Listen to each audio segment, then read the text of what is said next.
Hello, magandang araw mga kababayan. Komentaryo lang natin itong pagtatanong nila Bam Aquino at ni Robin Padilla, mga kababayan. Kasi alam naman po natin, doon sa impeachment trial, na nagtatanong yung dalawa. At alam naman po natin na ang sinasabi ng mga tao sa mainstream media, sa social media, na bobo daw ito si Robin Padilla, mga kababayan. Ngayon, tingnan po natin kung sinong bobo sa kanila ni Bam Aquino, Rapi Tulfo, Erwin Tulfo, at Pampilo Lacson, mga kababayan. Pero bago ang lahat, pakinggan mo natin itong favorite song ng ating kagalang-galang na presidente. Wala ko tayong gagawin ngayon kundi tuligsain. Pag-usapan natin yung mga tao na yan, mga senador na yan, at tuligsain natin ang mga kawatan, mga kurakot, mga animal, mga demonyo, lalong-lalo na yung nasa palasyo, mga kababayan. Kasi walang ibang ginawa kung hindi limasin ang pera ng bayan, mga kababayan. So bago ang lahat, pakinggan natin ang favorite song ng ating kagalang-galang na presidente.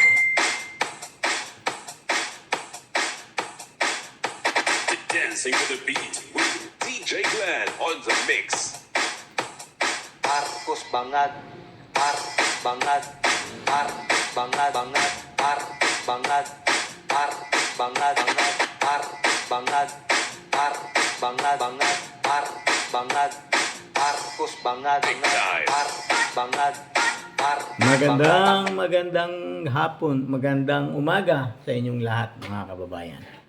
Atin lang pong tuligsain, kurakutin ang mga kurakot sa bayang ito, mga kababayan. Mga demonyo, mga animal, mga buhaya, mga halimaw sa gobyernong ito na walang ibang iniisip kung hindi limasin ang pera ng bayan, mga kababayan. Lalong-layo na yun doon sa bahay ng Kongreso na walang ibang iniisip kung hindi mag-insert ng budget sa bayan, ng budget sa... Kasi alam naman po natin na panahon po ng hingian ng budget ngayon sa bawat departamento ng gobyerno. At alam naman po natin na kanya-kanyang posisyon ngayon, mga kababayan. At kung napapansin nyo po, lahat ng departamento ng gobyerno, ombudsman man yan, NBI man yan, lahat, pag humingi ng budget, laging nadadamay ang mga Duterte, mga kababayan. Pinagtutulungan na po silang lahat ang mga Duterte ng mga sangay ng gobyerno nito, mga kababayan. Nakakalungkot man pong isipin, makahingi lang ng budget, gagamitin ang pamilyang Duterte. Partikular na ang ating kagalang-galang na ombudsman, NBI, si Claire Castro.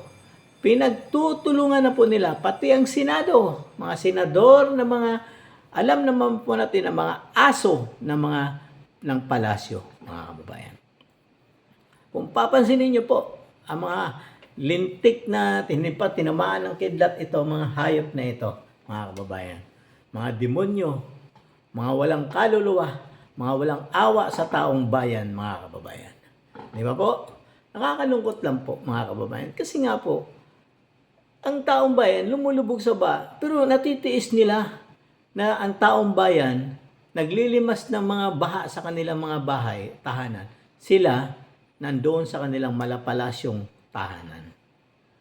At tinitingnan lang ang hitsura ng taong bayan, mga kababayan. Ngayon, hingian na naman ng budget. Malamang, hihingi na naman yan ng budget ng flood control dahil galing tayo sa baha.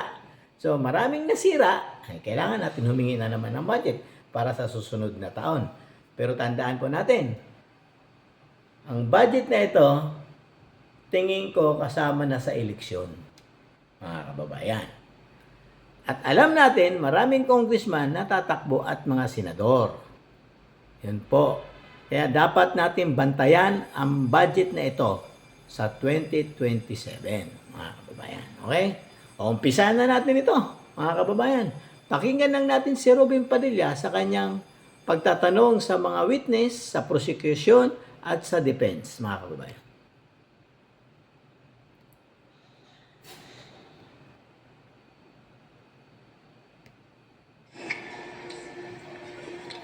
Next would be Senator Judge Padilla.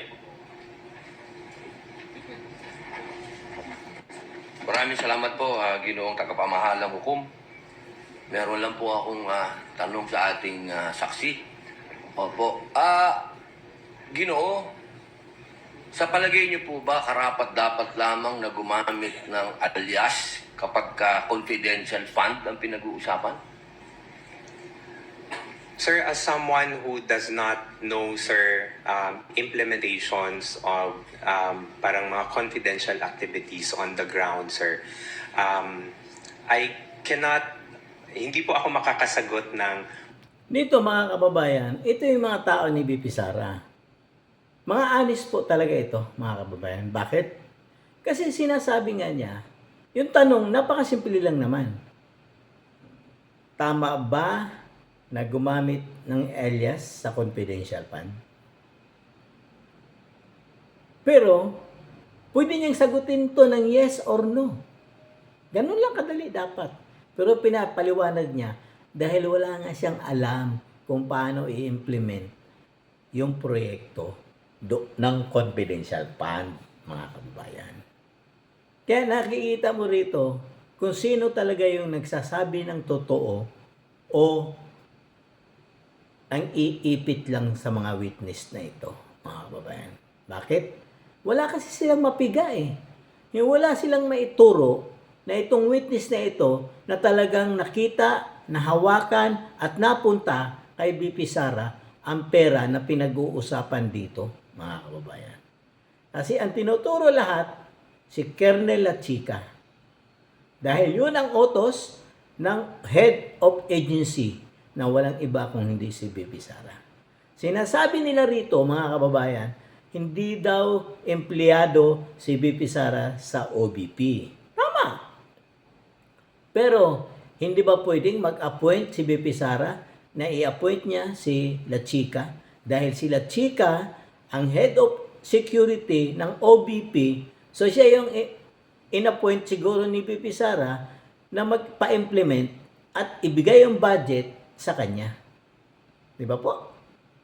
Yun ang nakakalungkot. Kasi, tinatanong nitong sa witness na ito, kung ilang taon na nagtrabaho, ilang taon na nakasama si BP Sara. Siyempre, hindi pumupuna natin kasi kung ikaw salbahe na pagkatao, sa tingin mo kaya, kung hindi ka pinagkakatiwalaan ni BP Sara, kukunin ka? Dadalhin ka dyan sa ganyang pwesto? Hindi po, kasi ang ilalagay mo dyan, dapat yung pinagkakatiwalaan mo. Dahil alam mo, mayroon dadaan sa kanila yung malalaking pera, mga kababayan. Di ba po? Yun ang nakakalungkot dito eh. Pinipilit po kasi nilang pigain, anuhin ang mga witness para lang sa sarili nilang agenda. Okay. Tuloy lang natin yung witness, mga kababayan. maayos, sir, kung pwede po ba or hindi. But based on information that I got, sir, no, when I consolidated the answers for the AOM, sir, hindi naman po siya na-mention sa akin po ni Colonel Lachica. But I know, sir, that confidential activities are considered to be sensitive. And there might be individuals or groups that need to be somehow protected, sir, because of the information that you would be getting from those people, sir. So, yun po yung tingin ko, sir. Hindi ko categorically masasabi na pwede po yung alias or hindi. But going back to the JMC also, sir, sa Joint Memorandum Circular, there is no specific provision, sir, that indicates kung paano po yung paglagay ng mga pangalan sa documentary evidence of payments. Okay, maraming salamat po. Meron po akong tanong sa prosecution.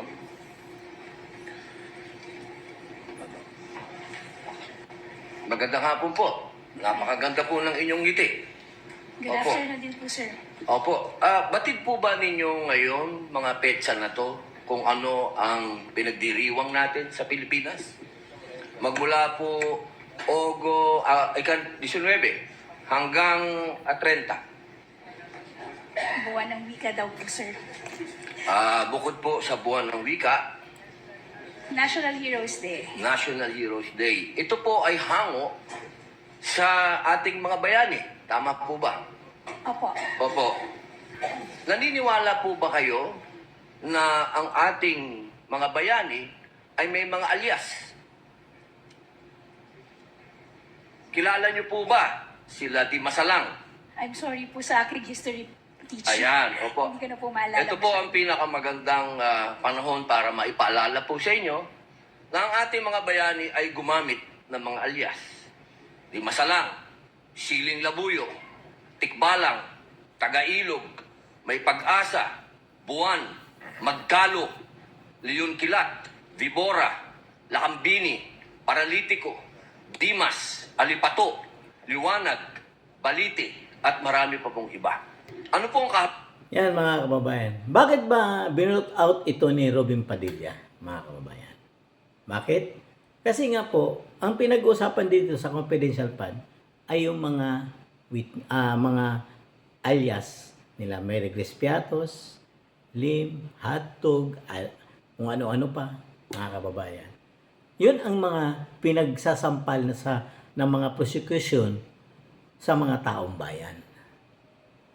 Na sinasabi nila na mga taong ito, hindi raw ito totoong tao.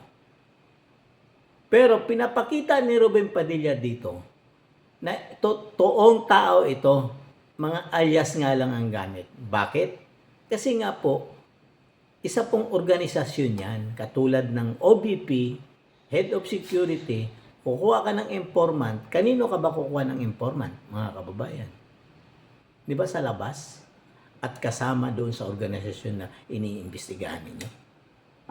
O maaring pupuntahin si OBP sa isang lugar, o kailangan ka may advance party, darating ka bukas, kailangan ngayong gabi, o kahapon, mayroon ng tao doon ng OBP na nagsisiyasat na ng lugar. Di ba po?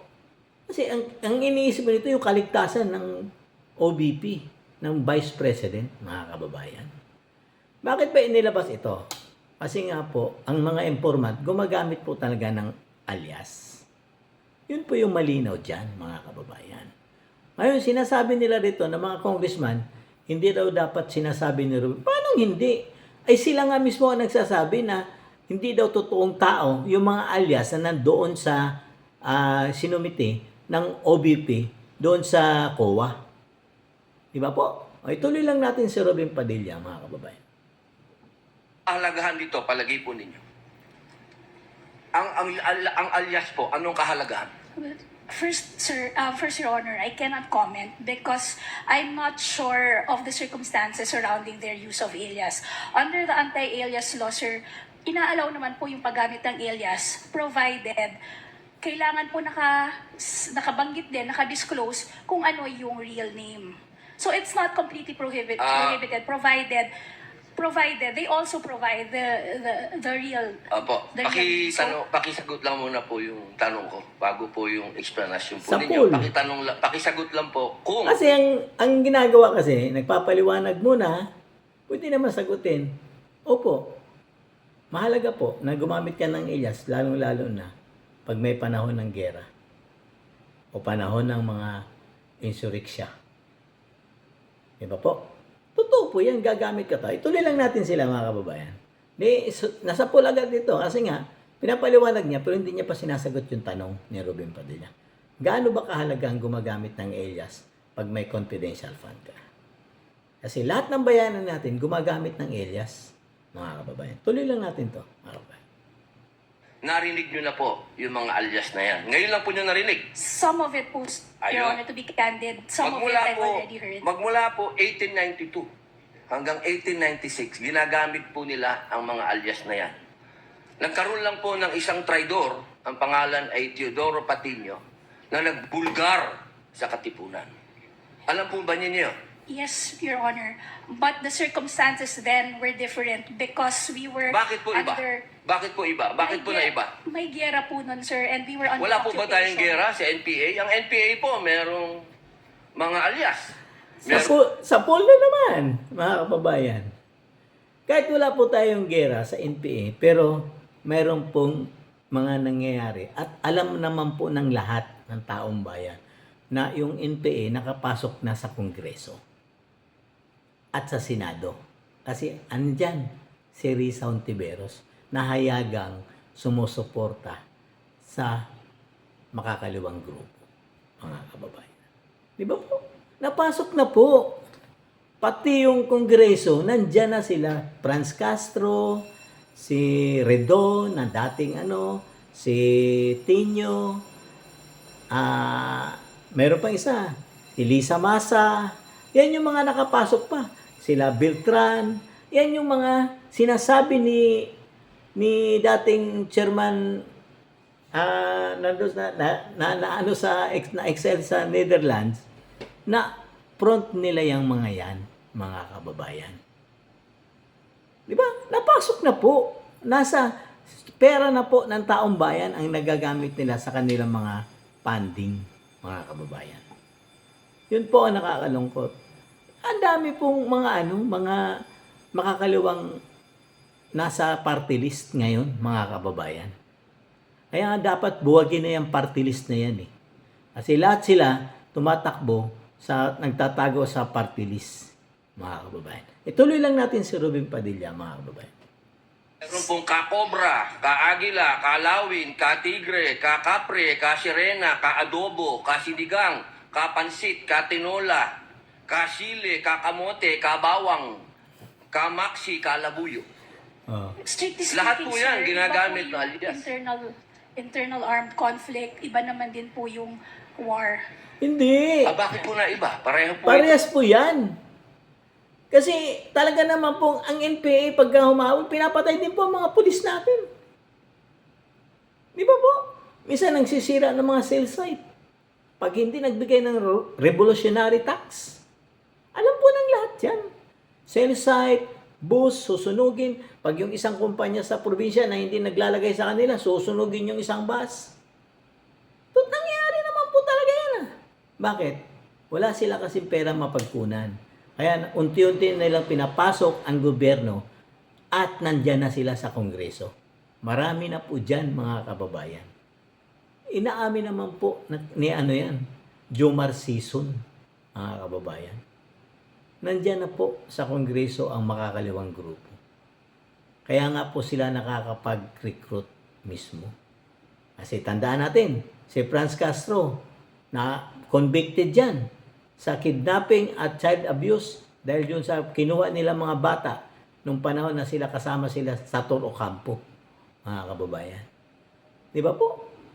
Yung hindi po, internal conflict, gera na rin po yan. Kaya lang, hindi physical na gera. Di ba? Yun ang nakakalungkot. Kaya nga po gumagamit. Bakit? Yung mga yan, di ba, wala bang alias yan sa kanilang organisasyon? Meron din po. Yan ang kinakatakot nila pag pinatawag si Kernel at Chica. Lulutang at lulutang yung mga pangalan na yan, mga kababayan. O ituloy lang natin si Robin Padilla, mga kababayan. Itong clear and present danger sa atin. So ang gusto ko lamang pong ipaalam sa ating prosecution na napakahalaga po ng alias sa panahon ng Digmaan. kayo po. Sagutin po nyo, sa panahon ng Gera, sir. Your Honor. ang confidential po. Ang pagkilos confidential ay napakahalaga at hindi po ginagamit ang pangalan at hindi po pumipirma. At alam niyo po ba, noong September 12, 1896, anong nangyari? Nagkaroon tayo ng 13 martires. Yung mga nagtraidor ay itinuro ang mga totoong pangalan, totoong lugar, kung nasaan yung mga sumusuporta sa Katipunan. If I may, Your One Honor. last na lang po. Kindly wind up, Senator One last na Padilla. lang po. If I may, Your Honor, just address your question earlier. With all due respect, Your Honor, the prosecution respectfully submits that whether the use of alias is allowed or not and whether it's necessary or not, to us, that is a non-issue because that was never raised Hindi po by pwedeng the... maging non-issue sapagkat ito po ang ipinalalabas ng prosecution. If I may, Your Na Honor, may mga pangalan, na mga katawa-tawang pangalan. Mas katawa po itong mga pangalan nung nangyari nung araw. O, di ba? Sapul sila lahat dito, mga kababayan. Ito yung sinasabi nilang bobo si Robin Padilla magtanong. Pero, Irrelevant po. Relevant po yung sinasabi ni Ruben Padilla. Relevant po yan dahil puro po yung mga alias po yung nandyan sa confidential fund, mga kababayan. Di ba po? Kaya barado po sila dito, mga kababayan. Ituloy lang natin si Ruben Padilla, mga kababayan. With all due At isa respect, pa Your po, Honor. isa na lang if po. Kasi isa na lang po. Kindly wind up, Ito na lang po. Kilala niyo po ba kung sino si Marcel Bonifacio? To be candid, Your Honor, Oh. I'm not Sino po? familiar. Si Benigno I'm sorry, Aquino Your Honor. Jr. Si Ninoy. Siya mismo may alias. Maraming salamat po. Your Honor, if I just Di ba po? Ngayon nalaman ng lahat na ibig sabihin, si Ninoy gumagamit din ng alias nung nanggaling siya ng Boston papuntang Maynila. Bakit? Kasi may tangka nga po sa buhay niya eh.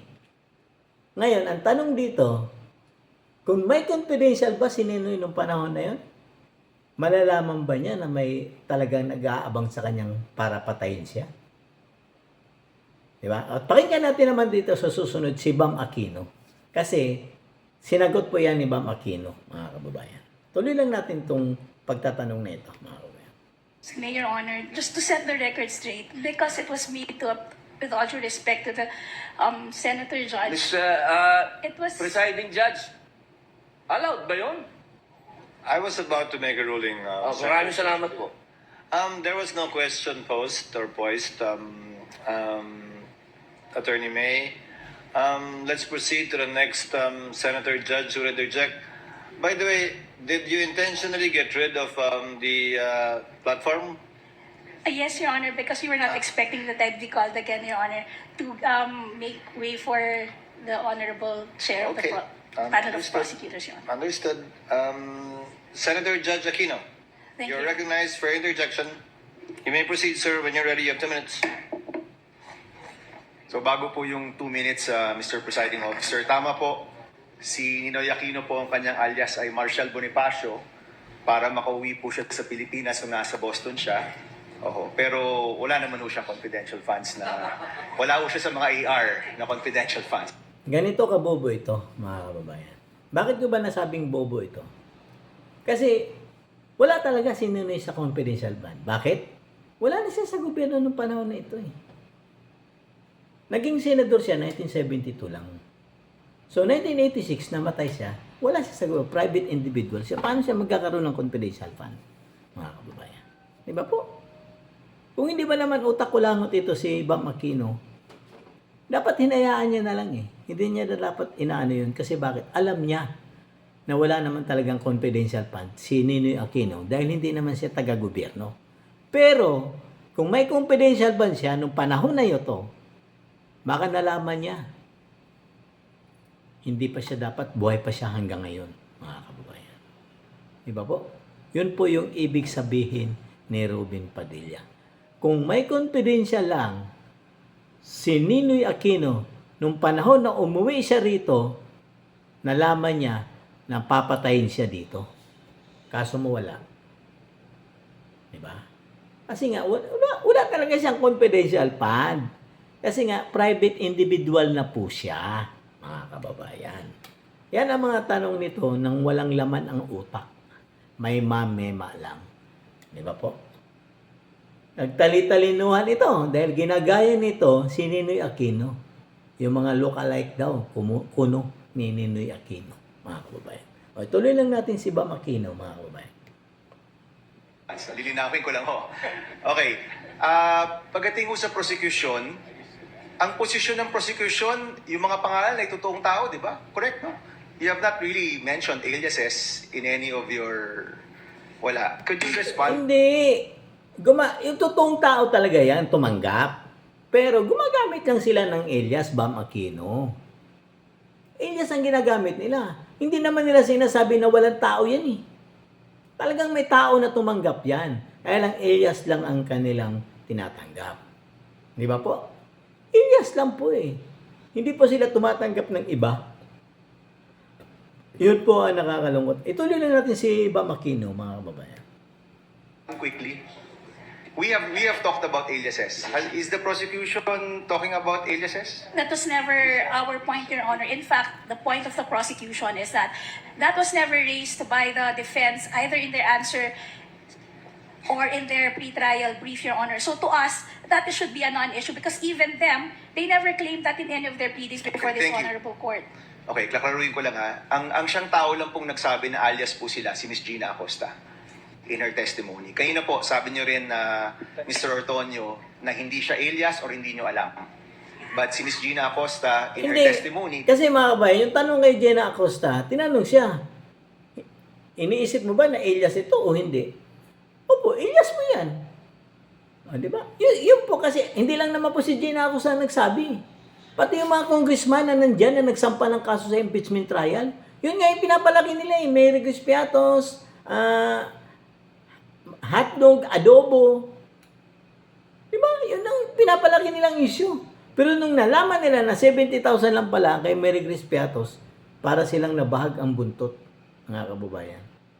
Kasi ang akala siguro nila, nung nalaman niya ng record, akala siguro nila, milyon-milyon ang binigay kay Mary Grace Piatos. Di ba po? Yun ang nakakalungkot, mga kababayan. Kasi nauna yung yabang. Hindi lang naman, sinasabi ni Bam Aquino na si Acosta lang ang nagsasabi na alias yan. Hindi po. Pati mismo yung unang nag-imbestiga na si sino bang nauna dito? Si Ligutan ba o si Kapunan? Yung nag-imbestiga kay Acosta. Hindi ba? Si Ligutan. Yun ang nakakalungkot eh. Pati yung COA. Doon nila na inano yan na nung nalaman nila na 70,000 lang pala, tapos pinapalabas nitong mga to na hindi totoong tao yan. O, di ba? Pinapalabas nila dito, mga kababayan. Hindi raw totoong tao yan. Kaya nga lahat ang turo kay Kernel at Chica, mga kababayan. Tuloy lang natin ito, mga kababayan. did admit that in her perspective, these are aliases. No? Just for the record po. Okay. So ito po yung mga tanong ko po. Sana po ito lang 2 minutes ko, Mr. Presiding Officer. So unang-una, Mr. Otonio, you're very competent. Thank you for your answers. And I want you to answer just very candidly, no? Ano po yung naging personal reaction ninyo nung napag-usapan na yung possible misuse of the confidential funds at nung na-bring up na yung mga tawagin din nating katawa-tawang pangalan na parang klaro naman ay hindi naman talaga totoong tao. Ano po yung personal reaction po ninyo? Yung pagtatanong niya rito, mga kababayan, katawa-tawa yung mga pangalan na alam, hindi daw dito totoong tao. Alias nga eh. Hindi mo ba naintindihan yung salitang alias? Pero totoong tao yan na tumanggap. Ba't mo sinasabing hindi totoong tao? Yung mga tanong nito, tanong ito ng mga kulangot ang utak, mga kababayan. Kasi lahat naman sinasabi na merong Mary Grace Piatos, merong hotdog, merong adobo, merong panganlim. Basta lahat na lang na sinasabi nilang masasama ang pangalan, hindi raw totoong tao ito. Paano natin masasabing hindi totoong tao ito? Ayun nga ang sinasabi ni Kernel at Chica sa kanila, na yan ang mga pangalan ng mga informant. Di ba po? Ngayon, sinasabi nito na alam naman natin na hindi totoong tao ito. Hindi totoong pangalan. Dapat sinasabi ni Bam Aquino, hindi totoong pangalan ito. Pero totoong tao ito. Pero sinasabi niya baliktad. Marami tayong mga alias na naririnig, pero alam naman natin, hindi naman totoong tao ito. Tingnan na natin kung anong sagot ni ano. Alias nga yan eh. Pero may tao dyan sa likod ng alias na yan, Mr. Bam Aquino. Tuloy lang natin, mga babae. Initial reaction, sir, would be, of course, merong questions, sir, no? There would be questions. But, again, sir, I go back to the presumption, sir, that there is regularity in terms of the implementation, sir. Okay. So, may I ask, since you're in the top leadership of the OVP, nung nabibring up na to, ano yung personal reaction, kung alam nyo lang, ng Vice President, ng Chief of Staff, other leaders in your group, nung napag-usapan na posibleng nabigay yung pera sa mga kakaibang pangalan o baka hindi totoong tao, what was your reaction? Tama What yung, was their reaction? tama yung pagtatanong niya, mga kababayan. Pinipilit niya talagang hindi totoong tao ito. Alias nga eh. Ibig sabihin, may tao sa likod ng alias na yan, Mr. Bam Aquino. Hindi mo ba na magigets yan? Yan po nakakalungkot, mga kababayan. Pinipilit lang po kasi nilang itago yung katotohanan na may totoong tao po talaga sa likod ng mga alias na yan. Pilit nilang inaalo yun sa witness na alam naman natin hindi totoong tao ito. Hindi po, totoong tao po yan. Alias lang ang ginamit doon sa dokumento. Tuloy lang natin siya, mga kababayan. Reaction? Would you know? Nag-meeting ba kayo? Did you call for an emergency meeting? Did you have a huddle in your office to talk about this? Sir, because yung AOM, sir, because it was sent to my officer, pina-personally received sa akin, sir, on behalf of the Vice President. Of course, I provided a copy to the Chief of Staff, sir, and the Vice President. Ang naging instruction lang naman po sa akin, sir, was to respond to the AOMs and make consultations with the Special Disbursing Officer and Security Officer para masagot yung mga concerns or issues raised by COA. Okay, yan yung mga actions nyo, Mr. Ortonio. I'm asking about your reaction. Kinabahan ba kayo? Were you worried? Were you concerned? Was there any concern shown by... Itong tanong na, bakit naman sila kakabahan? Kung nagamit naman ng tama ang pondo? Ang tanong kasi dito, mga kababayan, kung nalustay ba talaga ni BP Sara ang pera nang hindi na ginagamit sa mga taong ito? Dapat tanungin nila eh. Wala namang kinalaman kung ano magiging reaksyon nila. Kung nagulat ba sila o ano. Kasi yun ang sabi ng security officer, ba't hindi kami maniniwala? Samantala, pinagkakatiwalaan siya ng head of agency. Yan naman nakakalungkot, mga kababayan. Yung mga tanong kasi na parang ang hirap arukin na napakasimple lang naman. Ba't kami magugulat, sir? Ba't kami magulat dyan? Ayun ang sinabi ng head of security. Ba't kami magugulat? Siya ang bahala dyan kung hindi totoo yan, ay mananagot siya. Di ba po? Anong kinalaman namin dyan? Basta pinagsabi ng head of agency, pinagkatiwala sa kanya yung pera, despite the fact na hindi siya member ng OBP. Di ba? Kasi nga, nagbaba ng memo ang head of agency na binigyan ng authority si Colonel Chica. Bawal ba yon? Sa isang vice president, nagbigay ng isang authority sa isang tao? Hindi. Si karapatan din po yun eh. Siya po yung head of agency.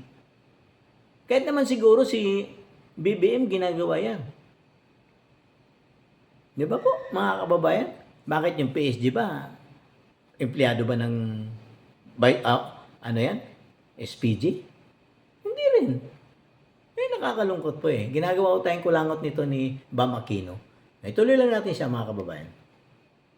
By the Vice President, by the Chief of Staff, by people in your office na posible itong perang ito ay hindi nagamit sa tama?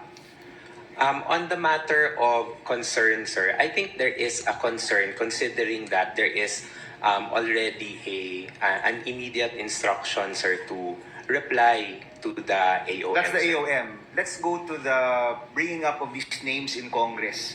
Nung lumabas na yung Piatos, Pusa, Pagong, mga ganyan, were you concerned na yung pera ng bayan posibleng hindi nagamit sa tama at ito'y pinirmahan mo at ito'y nakapangalan sa inyong opisina, for example? Were you concerned? Sir, Honestly. immediate reaction, sir. Yes, sir, but nung as the hearings went on, sir, parang binabalikan ko yung AOM, sir. Hindi kasi po siya na-raise doon sa AOMs. So, parang Tandaan po natin, sabi ng COA, wala naman pong bawal sa paggamit ng alias. Wala rin pong bawal kung ginamit nila ng 11 days yan. Sinabi po mismo ng COA yan kasi wala naman sa joint circular yan. So, pwede naman pala. Kahit isang araw mong ubusin yung 125 million yan, hindi nila problema yon. Ang problemahin nila, nagastos ba ng tama ito? Di ba po? Yan ang tanong dyan. Hindi naman kailangan magulat sila. Ba't kayo magulat na naubos ng 11 days yan? Eh wala naman sa joint circular ng COA na hindi naman bawal pala.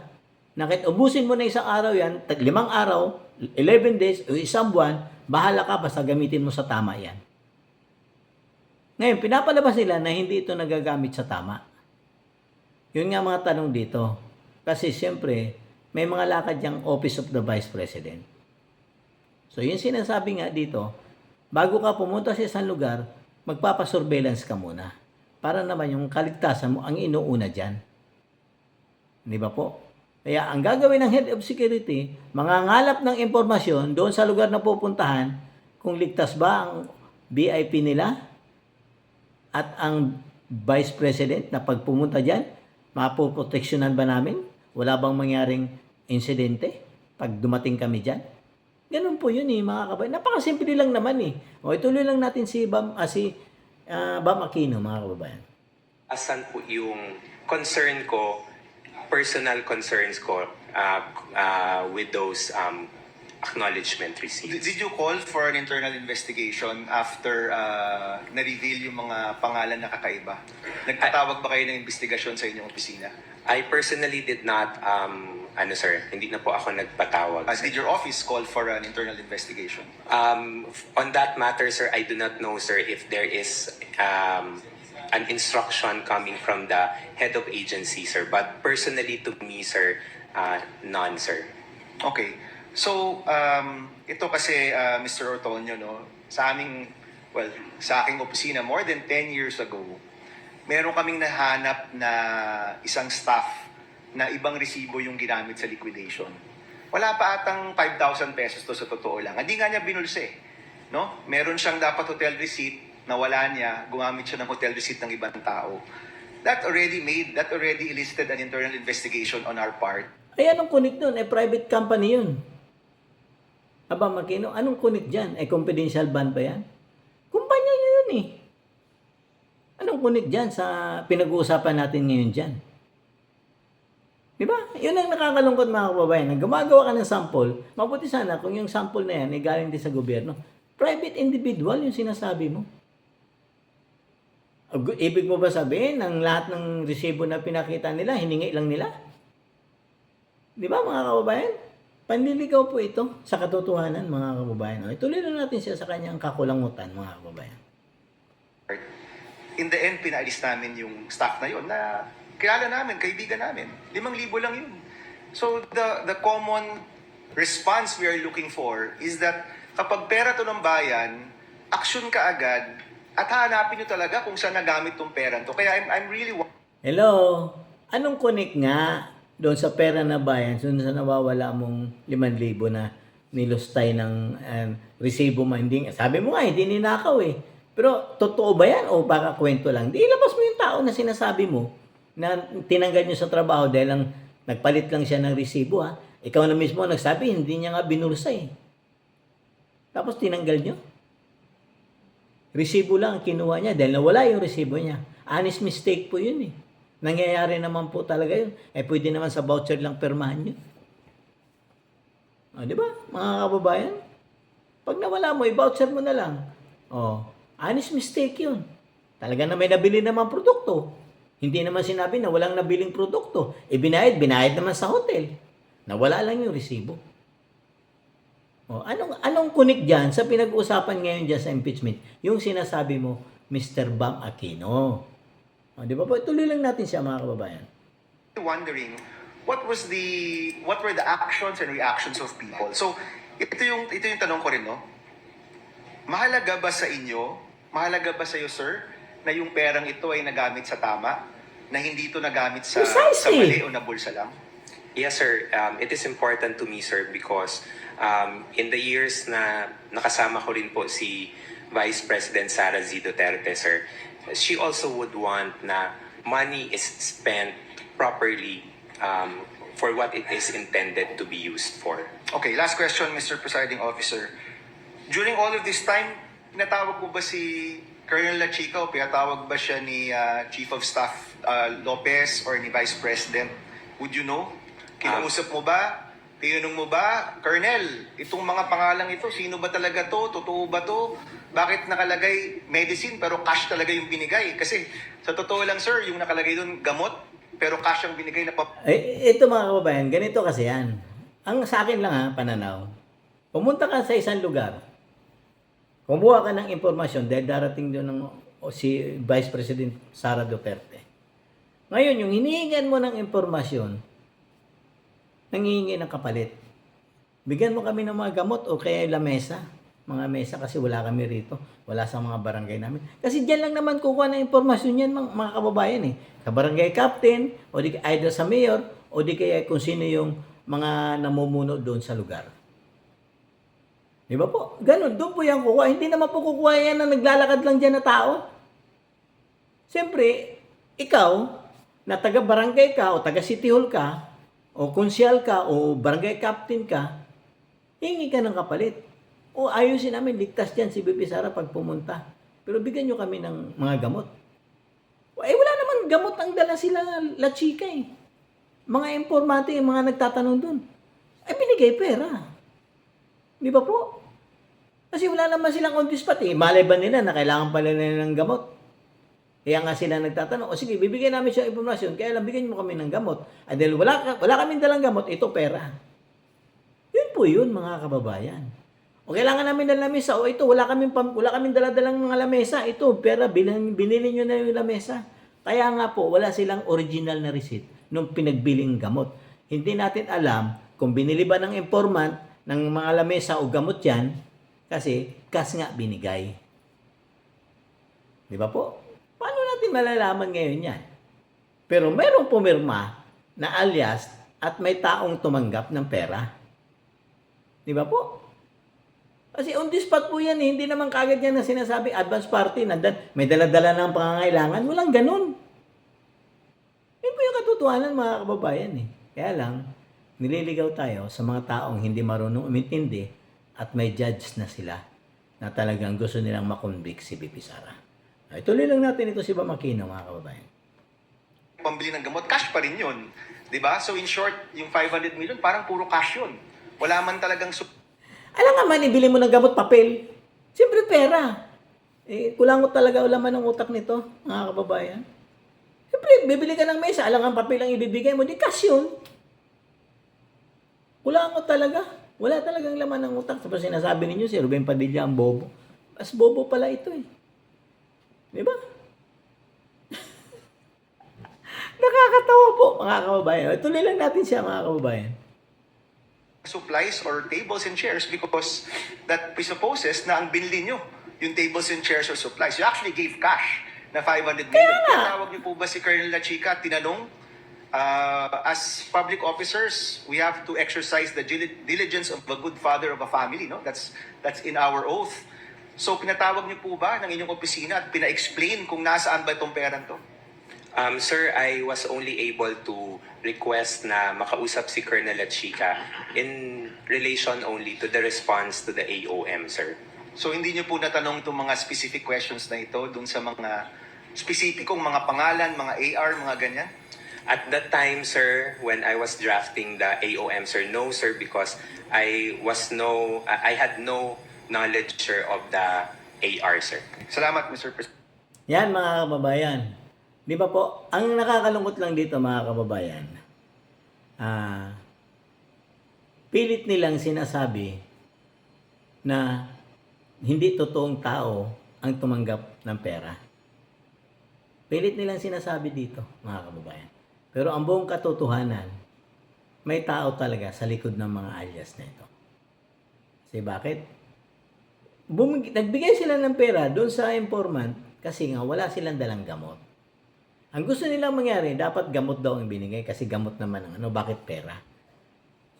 Hello, surveillance po yun. Kung nag-gather ka ng impormasyon, nanghihingi yung informant, hindi ibig sabihin, wala silang dalang gamot, binigyan mo ng pera para makabili siya ng gamot na pangangailangan. Hindi dahil may sakit sila. Malay ba natin, isang barangay ang nanghihingi ng gamot yan. At binigay sa barangay at pinamimigay din ng barangay sa mga tao, mga kababayan. Di ba po? O, saka na po natin pag-usapan yung kaila Erwin Tulfo at Rapi Tulfo at kay Pampilo Lacson. Masyado nang mahaba tayo dito kay Bam Aquino at kay Robin Padilla, mga kabayan. O, hanggang dito na lang po. God save the Philippines.